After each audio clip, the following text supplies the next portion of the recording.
Assalamualaikum warahmatullahi wabarakatuh. Salam sejahtera buat kita semua. Shalom. Perkenalkan, nama saya Nigusti Ayu Cuwidari, asal dari Universitas Tadulako. Nah, di video kali ini saya akan menjelaskan tentang aset tetap dan aset tak berwujud. Yang pertama, aset tetap. Nah, apa sih itu pengertian dan kriteria dari aset tetap, aktifat aset tetap? Pengertian dan kriteria aktiva tetap. Nah, aktiva tetap adalah harta berwujud yang diperoleh dalam bentuk siap atau dibangun sendiri yang harus memenuhi kriteria sebagai berikut. Yang pertama, dimiliki dan digunakan dalam usaha atau yang dimiliki untuk mendapatkan, menagih, dan memelihara penghasilan dengan suatu masa manfaat yang lebih dari setahun. Yang kedua, tidak dimaksudkan untuk dijual dalam kegiatan normal. Nah, sesuai dengan PSAK nomor 16, suatu benda berwujud diakui sebagai aktiva tetap apabila yang pertama, besar kemungkinan bahwa manfaat keekonomisan di masa yang akan datang yang berkaitan dengan aktiva tersebut akan mengalir ke dalam perusahaan. Yang kedua, biaya perolehan aktiva dapat diukur secara andal. Nah, perolehan aktiva yang pertama, pembelian aktiva. Yang kedua, perolehan dengan sewa guna usaha modal. Yang ketiga, perolehan dengan pertukaran. Yang keempat, perolehan dengan membangun sendiri. Dan yang kelima, perolehan dengan hibah, bantuan atau pemberian. Nah, pembelian aktiva dibagi menjadi dua, yaitu pembelian dalam negeri dan pembelian impor dari luar negeri. Yang pertama, pembelian aktiva, pembelian dalam negeri. Nah, sebagai contohnya, tanggal 1 Januari 2012, PT Sisi membeli kendaraan operasional seharga 200 juta belum termasuk PPN 10%. Maka, jurnal yang dibuat oleh PT Sisi adalah sebagai berikut. Nah, yang pertama, jika PT Sisi adalah pengusaha kena pajak atau PKP. Nah, jurnalnya yaitu kendaraan didebit sebesar 200 juta. Pajak masukan didebit sebesar 200 juta. Dan kas atau bank dikredit sebesar 220 juta. Nah, di mana dapat 20 juta? Nah, nilai 20 juta pajak masukan ini didapat dari 200 juta dikali dengan 10%. Nah, yang kedua, jika PT Sisi adalah non-PKP, jurnalnya yaitu kendaraan didebit sebesar 220 juta dan kas atau bank dikredit sebesar 220 juta. Yang kedua, pembelian aktiva yaitu pembelian impor dari luar negeri. Sebagai contohnya, tanggal 1 Januari 2012, PT Sisi mengimpor komputer dari Taiwan dengan nilai impor sebesar 150 juta dan PPN sebesar 10%. Jurnal yang dibuat oleh PT Sisi adalah sebagai berikut. Nah, yang pertama, jika PT Sisi adalah PKP yang mempunyai API. Yang pertama, PPN masukan yaitu 10% dikali dengan 150 juta dengan mendapatkan hasil 15 juta. PPh 22 sama dengan 2,5% dikali dengan 150 juta dan mendapatkan hasil 3.750.000. Dan jurnalnya yaitu peralatan kantor didebit sebesar 150 juta. Pajak masukan didebit sebesar 15 juta. PPN 22 dibayar di muka didebit sebesar 3.750.000.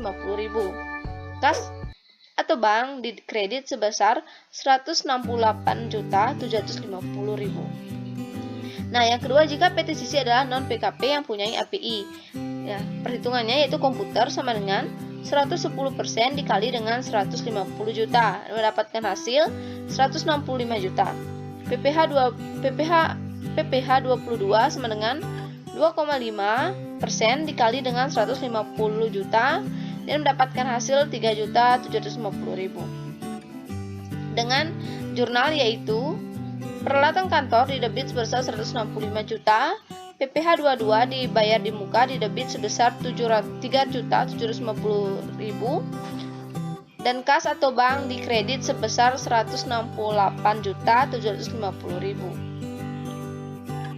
Yang ketiga, jika PT Sisi adalah PKP yang tidak mempunyai API, perhitungannya yaitu PPh 22 sama dengan 7,5% dikali dengan 150 juta dan mendapatkan hasil 11.250.000.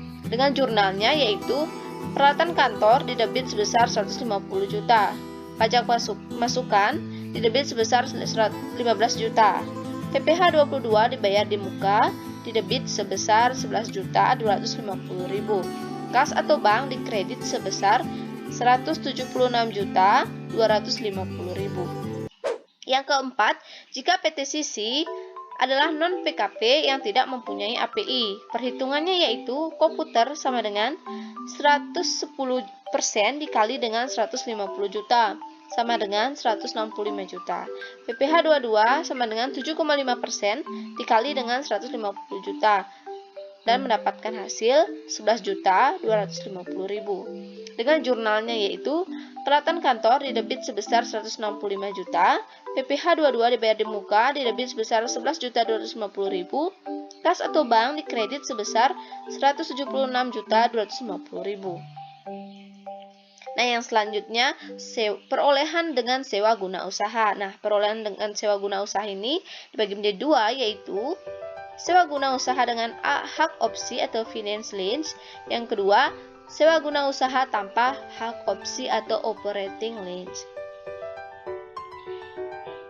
Nah, yang pertama, sewa guna usaha dengan hak opsi atau finance lease. Nah, kegiatan sewa guna usaha digolongkan sebagai sewa guna usaha dengan hak opsi apabila memenuhi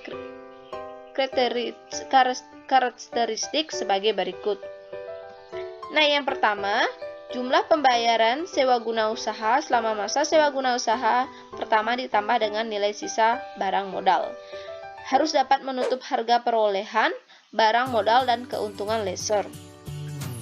Yang kedua, masa sewa guna usaha ditetapkan sekurang-kurangnya 2 tahun untuk barang modal golongan 1, 3 tahun untuk barang modal golongan 2 dan 3, dan 7 tahun untuk golongan bangunan.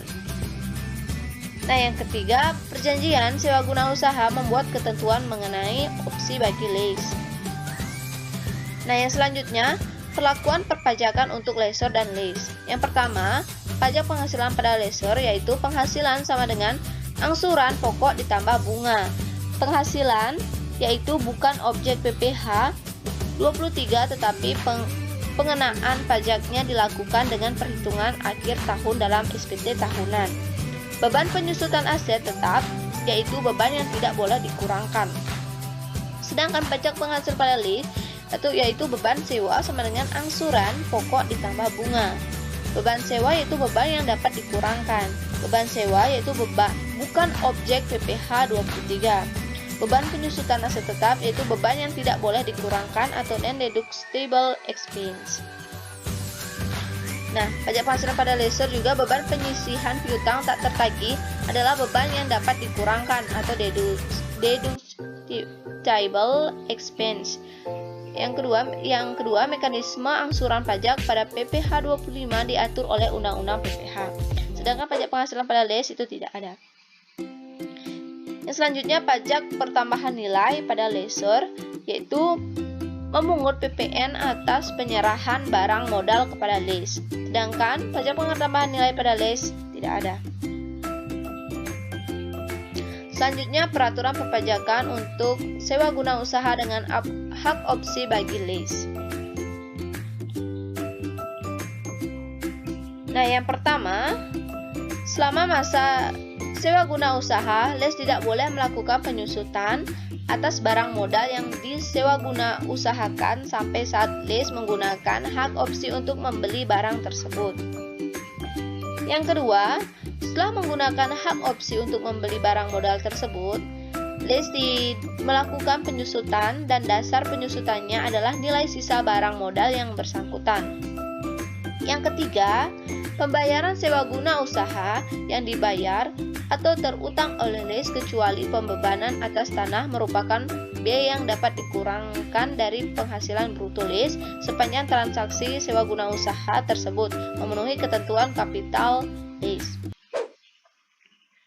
Yang keempat, dalam hal masa sewa guna usaha lebih pendek dari masa yang ditentukan, maka Dirjen Pajak melakukan koreksi atas pembebanan biaya sewa guna usaha. Nah, yang kelima, lease tidak memotong PPh 23 atas pembayaran sewa guna usaha yang dibayar atau terutang berdasarkan perjanjian sewa guna usaha dengan hak opsi. Nah, yang selanjutnya, peraturan perpajakan untuk sewa guna usaha dengan hak opsi bagi lessor. Yang pertama, penghasilan yang dikenakan PPh adalah sebagian dari pembayaran sewa guna usaha berupa imbalan jasa sewa guna usaha, yaitu seluruh pembayaran sewa guna usaha dikurangi dengan angsuran pokok. Yang kedua, lessor tidak berhak menyusutkan atas aset tetap yang disewa guna usahakan dengan hak opsi. Yang ketiga, dalam hal masa sewa guna usaha lebih pendek dari masa yang ditentukan, maka Dirjen Pajak melakukan koreksi atas pengakuan penghasilan pajak lessor. Yang keempat, lessor dapat membentuk dana cadangan piutang tak tertagih yang dapat dikurangi dari penghasilan bruto setinggi-tingginya sejumlah 2,5% dari rata-rata saldo awal dan saldo akhir piutang. Yang kelima, kerugian sebenarnya yang disebabkan piutang yang nyata-nyata tidak dapat ditagih dibebankan pada perkiraan cadangan piutang tak tertagih. Peraturan perpajakan untuk sewa guna usaha dengan hak opsi bagi lessor. Dalam hal cadangan, piutang tak tertagih tidak seluruhnya dipakai untuk menutup kerugian sebagaimana yang dimaksud, maka jumlah kelebihan cadangan tersebut diperhitungkan sebagai penghasilan. Sedangkan dalam hal jumlah cadangan tersebut tidak mencukupi, maka kekurangannya diperhitungkan sebagai kerugian. Yang kedua, atas penyerahan jasa dalam transaksi sewa guna usaha dengan hak opsi lessor kepada lease dikecualikan dari pengenaan PPN, tetapi penyerahan barang dari lessor ke lease dikenakan PPN. Yang ketiga, besarnya angsuran PPh 25 setiap bulan bagi wajib pajak sewa guna usaha dengan hak opsi adalah sebesar jumlah PPh yang terutang berdasarkan laporan keuangan triwulan terakhir yang disetahunkan dibagi 12. Nah, yang selanjutnya, sewa guna usaha tanpa hak opsi atau operating lease. Nah, kriteria suatu transaksi digolongkan sebagai sewa guna usaha tanpa hak opsi adalah sebagai berikut. Yang pertama, jumlah pembayaran sewa guna usaha selama periode sewa guna usaha pertama tidak dapat menutupi harga perolehan aset yang disewa guna usahakan ditambah keuntungan-keuntungan yang diperhitungkan oleh lessor. Yang kedua, perjanjian sewa guna usaha tidak memuat ketentuan tentang opsi untuk lease. Nah, kedua syarat di atas menandakan bahwa suatu sewa guna usaha digolongkan sebagai sewa guna usaha tanpa hak opsi. Apabila lessor benar-benar tidak berniat menjual aset tetap tersebut dan hanya ingin menyewakan saja, jadi sewa guna usaha tanpa hak opsi adalah sewa menyewa biasa, karena kepemilikan aset tetap masih berada di tangan lessor. Sehingga yang berhak menyusutkan aset tetap adalah lessor. Nah, yang selanjutnya, perlakuan perpajakan untuk lessor dan lease. Yang pertama, lessor. Pajak penghasilan pada lessor yaitu beban penyusutan adalah aset tetap. Beban penyusutan aset tetap adalah beban yang dapat dikurangkan. Kedua, penghasilan sewa adalah objek PPh final atau PPh 15 atau PPh 23. Sedangkan pajak penghasilan pada lease yaitu beban sewa adalah beban yang dapat dikurangkan untuk penyewaan yang barang modalnya termasuk objek PPh 23. Dan yang kedua, memotong PPh 23 atas pembayaran sewa. Nah, pajak pertambahan nilai pada laser yaitu memungut PPN atas jasa sewa yang diberikan, sedangkan pajak pertambahan nilai pada lese itu tidak ada. Selanjutnya, peraturan perpajakan untuk surat sewa guna usaha tanpa hak opsi bagi lease. Yang pertama, pembayaran sewa guna usaha tanpa hak opsi yang dibayar atau terutang oleh lease adalah biaya yang dapat dikurangkan dari penghasilan bruto. Yang kedua, lease wajib memotong PPh 23 atas pembayaran sewa guna usaha tanpa hak opsi yang dibayarkan atau terutang kepada leaser. Yang ketiga, atas penyerahan jasa dalam transaksi sewa guna usaha tanpa hak opsi dari leaser kepada lease dikenakan utang PPN. Peraturan perpajakan untuk sewa guna usaha tanpa hak opsi bagi leaser. Yang pertama, seluruh pembayaran sewa guna usaha tanpa hak opsi yang diterima atau diperoleh leaser merupakan objek PPh. Yang kedua, lessor membebankan biaya penyusutan atas barang modal yang disewa guna usahakan tanpa hak opsi, sesuai dengan ketentuan pasal 11 Undang-Undang PPh beserta peraturan pelaksanaannya. Nah, sebagai contoh, PT Juselin membeli mesin produksi dengan cara leasing pada tanggal 11 Maret 2012, di mana pembelian ini merupakan capital lease dengan periode leasing selama 4 tahun. Pada akhir masa leasing, ada opsi pembelian dengan harga 2 juta, tingkat bunga implicit 10%. Pembayaran pertama dilakukan pada tanggal 11 Maret 2012. Nah, jawaban untuk lease, present value atau PV leasing sama dengan PV IVA cicilan ditambah PV IF nilai opsi, sama dengan cicilan dikali dengan 1 kurang 1 per 1 tambah I dikali N kurang 1 per I ditambah 1 tambah angsuran dikali 1 dikurang 1 per 1 tambah I dikali N, sama dengan 1.500.000 dikali dengan 1 dikurang 1 per 1 tambah 0,1 dikali 3 per 0,1 ditambah 1 ditambah 2 juta dikali 1 dikurang 1 per 1 tambah 0,1 dikali 4, yang mendapatkan hasil 1.500.000 dikali dengan 3,4869 ditambah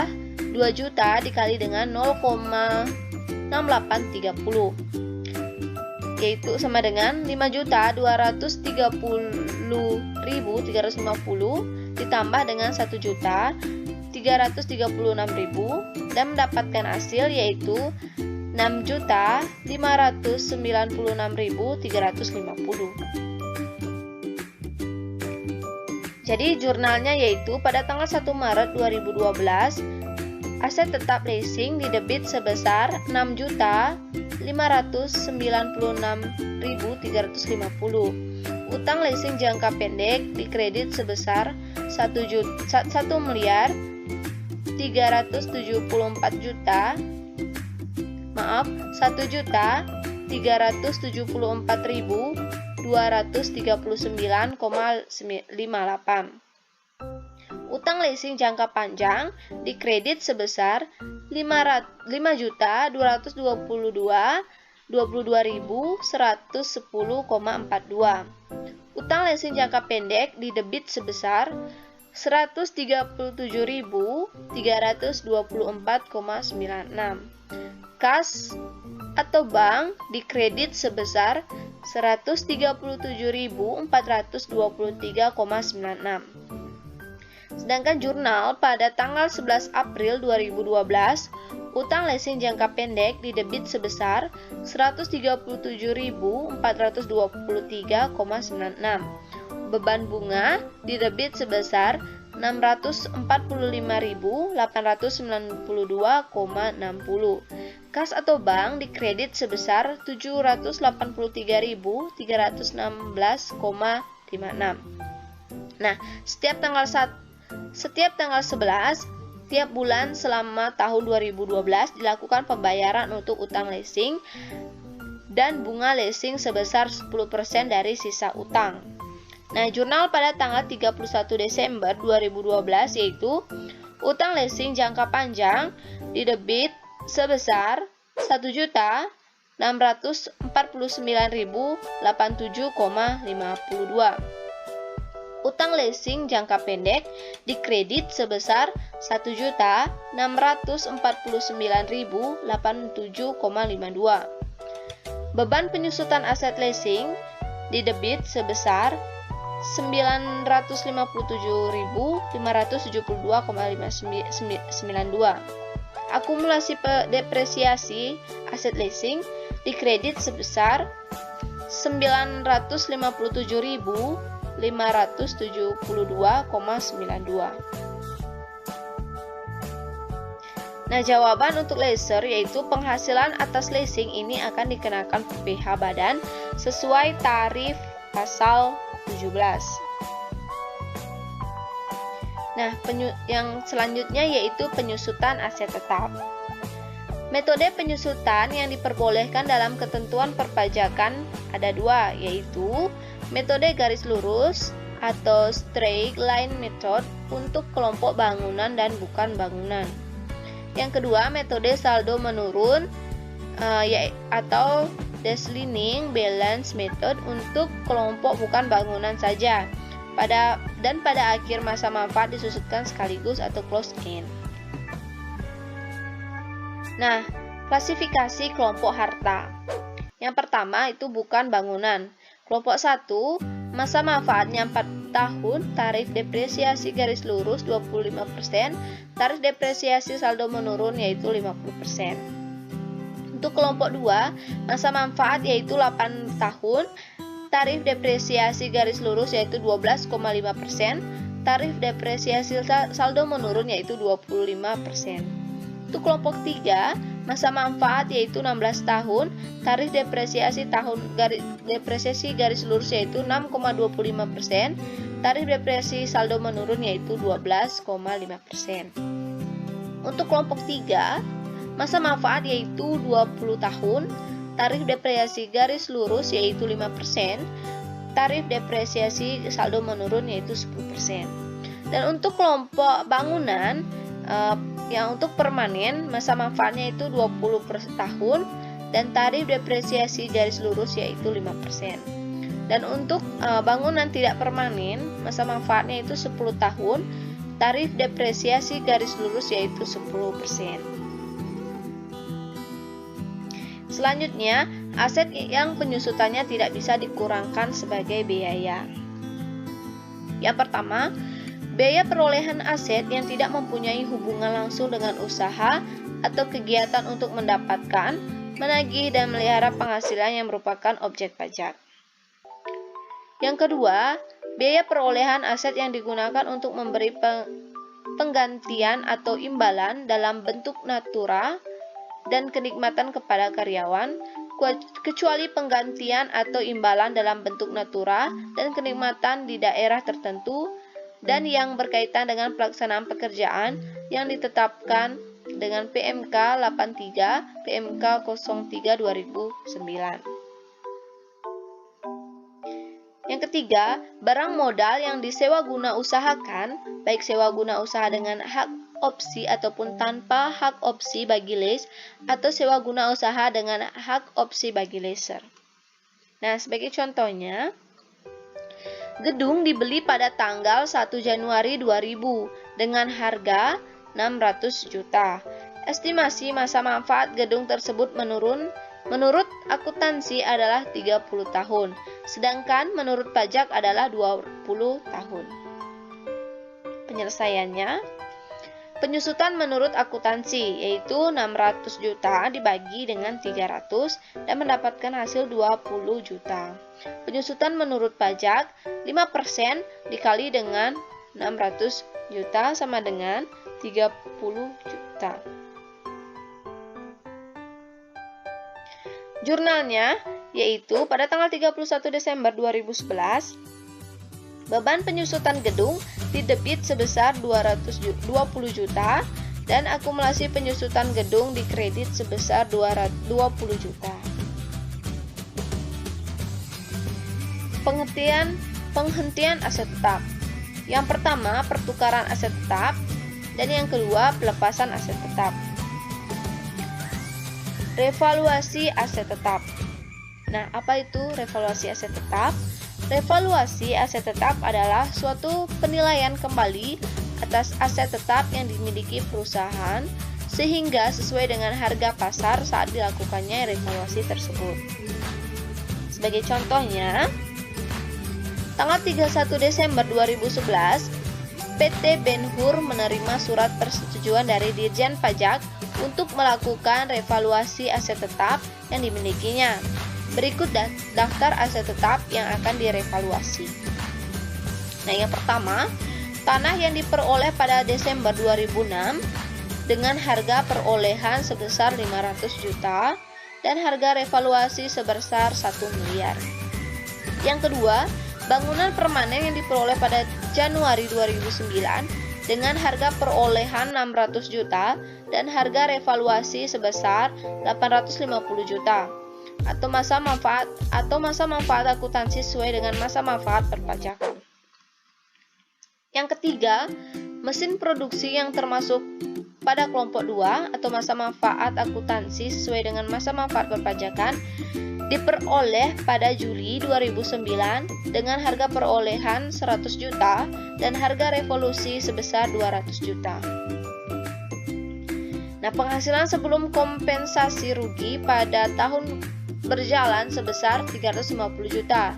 Rugi fisikal yang belum dikompensasikan adalah sebagai berikut. Rugi tahun 2010 sebesar 150 juta, rugi tahun 2009 sebesar 125 juta, dan rugi tahun 2008 sebesar 115 juta. Nah, metode penyusutan aset tetap baik akuntansi maupun perpajakan menggunakan metode garis lurus. Penyelesaiannya sebagai berikut.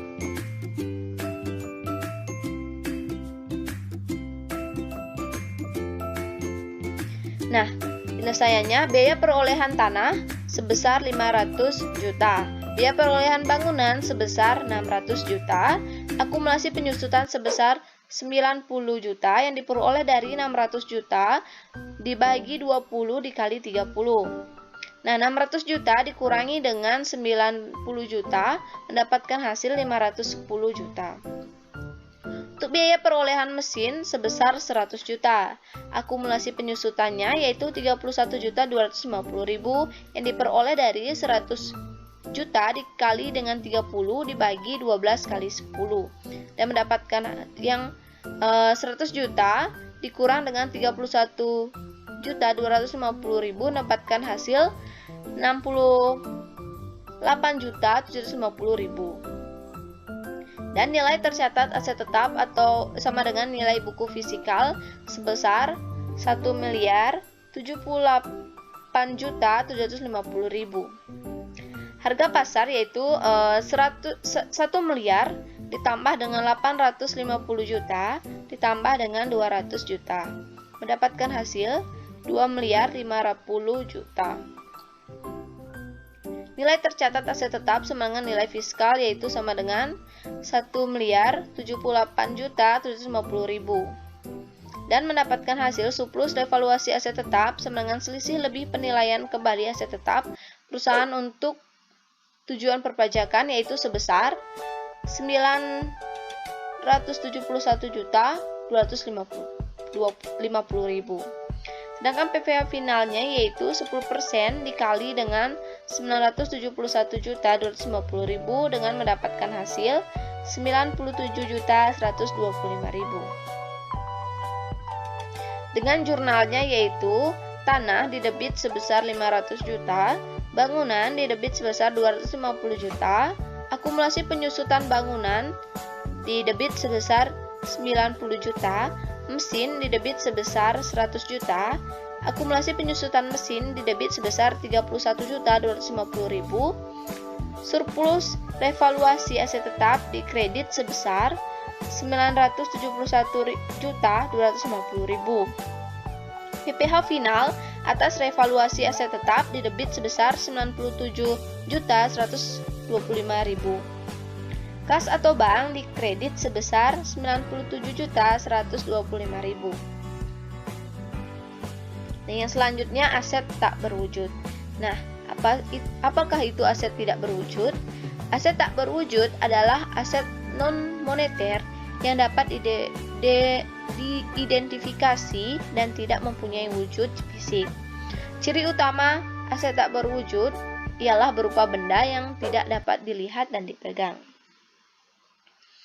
Entitas dapat mengakui aset tak berwujud apabila: yang pertama, kemungkinan entitas akan memperoleh manfaat ekonomis masa depan dari aset tersebut, dan biaya perolehan aset atau nilai aset tersebut dapat diukur dengan andal. Nah, contoh aset tak berwujud. Yang pertama, hak paten. Yang kedua, hak cipta. Yang ketiga, merek atau trademark. Yang keempat, goodwill. Dan yang kelima adalah waralaba atau franchise. Nah, harta perolehan aset tak berwujud. Yang pertama itu hak beli termasuk biaya impor dan pajak. Yang kedua itu biaya-biaya yang dapat diatribusikan secara langsung dengan mempersiapkan aset hingga siap digunakan sesuai dengan tujuannya. Nah, tarikh penyusutan aset tak berwujud.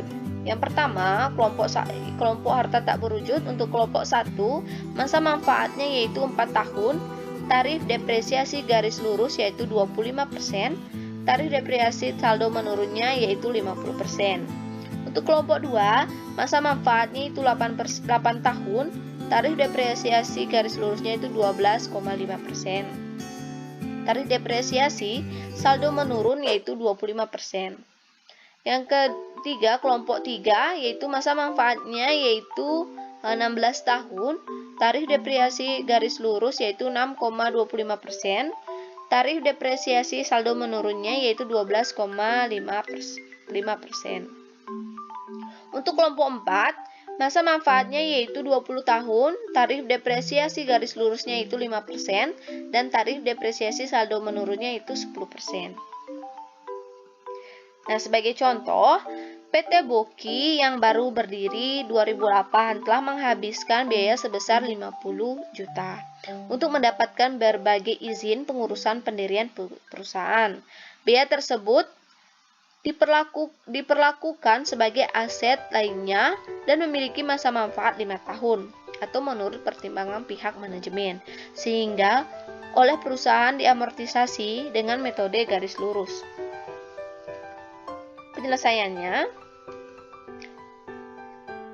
penyusutan menurut akuntansi yaitu 50 juta dibagi 5 yaitu sama dengan 10 juta. Penyusutan menurut pajak yaitu 25% dikali dengan 50 juta yaitu 12.500.000. Untuk jurnalnya yaitu jurnal pada saat pengeluaran biaya, yaitu aset lainnya didebit sebesar 50 juta dan kas atau bank dikredit sebesar 550 juta.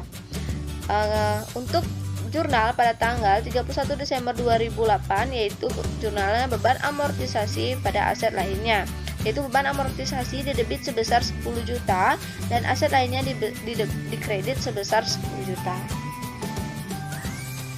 Contoh yang kedua, PT Hercules pada tanggal 1 Januari 2012 mengeluarkan uang sebesar 200 juta, belum termasuk PPN dan PPh 26, untuk memperoleh waralaba dari McDolphin selama 4 tahun. Penyelesaiannya,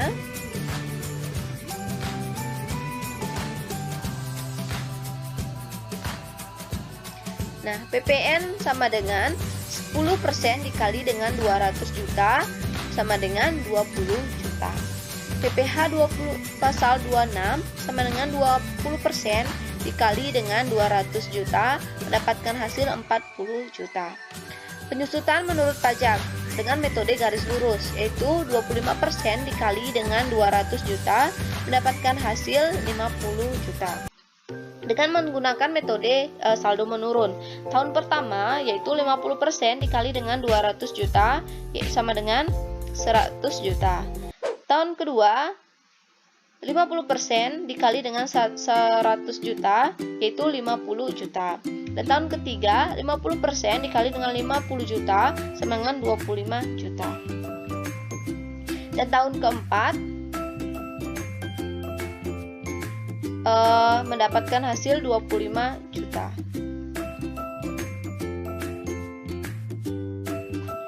Untuk jurnalnya, pada tanggal 1 Januari 2012, waralaba didebit sebesar 200 juta. Pajak masukan didebit sebesar 20 juta. Utang PPh 26 dikredit sebesar 40 juta. Kas atau bank dikredit sebesar 180 juta. Untuk tanggal 31 Desember 2012, beban amortisasi pada waralaba, yaitu beban amortisasi didebit sebesar 50 juta dan waralaba dikredit sebesar 50 juta.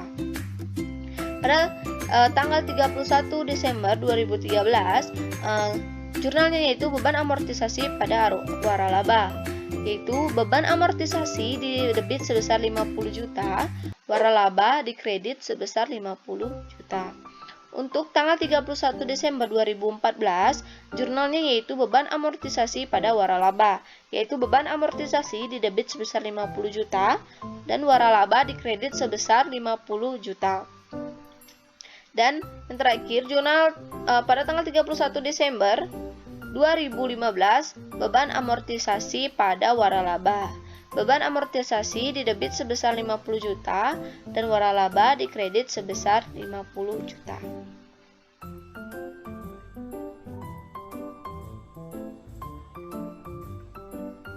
Baik, itulah penjelasan materi tentang aset tetap dan aset tak berwujud.